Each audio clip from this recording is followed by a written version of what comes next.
Welcome to this Catholic Bioethics Moment.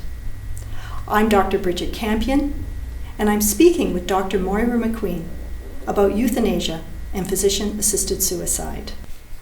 Moira, euthanasia and physician-assisted suicide. What exactly do these terms mean? Euthanasia is the situation where someone actually wants his or her life to be ended and asks someone to do it for that person, otherwise it would be suicide as such. So euthanasia is a situation where someone will administer, if it's being done in a somewhat sophisticated way, some kind of drug to end the person's life, most often at the person's request, but not necessarily. The important thing is the intent is to kill the person for the person's own good, as some people perceive it. Whereas physician-assisted suicide, the name is in the title. So in this case, the person very often asks for a prescription drug from a physician, a drug that will bring that person's life to an end. And so the physician prescribes the drug, and then the person takes the drug. It has moved again in a few jurisdictions to mean what they call it physician-assisted dying, with the same intent. So it's called physician-assisted dying at the minute, but it's actually more correctly euthanasia, that second way, when you think about what's actually going on in the action itself. Mm-hmm.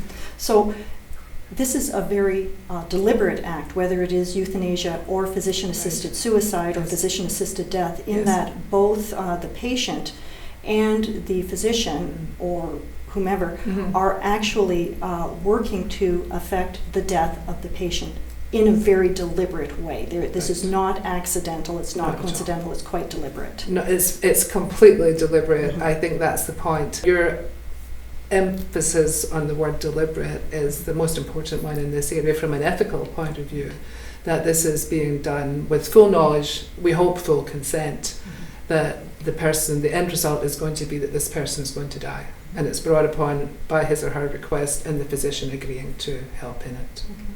And what is the Catholic Church position on euthanasia and physician-assisted death, physician-assisted suicide? Well, it's completely against both of them or all of them, depending on how these areas actually expand.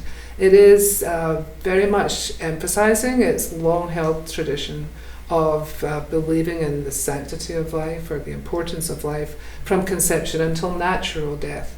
So I think that concentration on from conception, and actually they mean natural conception too, until natural death is a very important one. They know, and I think we observe this, that as soon as we move away from those two principles, it's the same principle for life, but at both ends of the spectrum, then all sorts of practices become available and possible for people with different kinds of consequences. And as far as the Catholic Church is concerned, are there alternatives to euthanasia and physician-assisted suicide? Well, I think the long-standing alternative has always been good care, since everybody dies.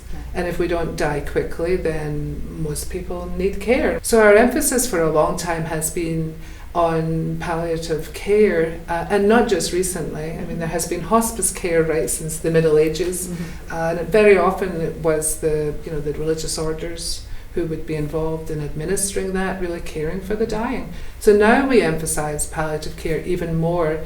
I think it stands by itself. I think it's a very important human need for all of us. And I think we can look at it too as an alternative in a sense to euthanasia, but certainly as a countermeasure to the perceived need for euthanasia. Because I think it's true that a lot of people are very concerned that they will have to suffer. And that is not a Catholic approach. It's not a case of having to suffer. Our whole trajectory in healthcare has always been to relieve suffering, to help the sick, all those kind of things, and that doesn't change at the end of life. So I think really good palliative care really serves to emphasize that this is a very important need for people, it is available, and we should be doing all we can politically and socially to make sure that it's available to people. Thank you very much.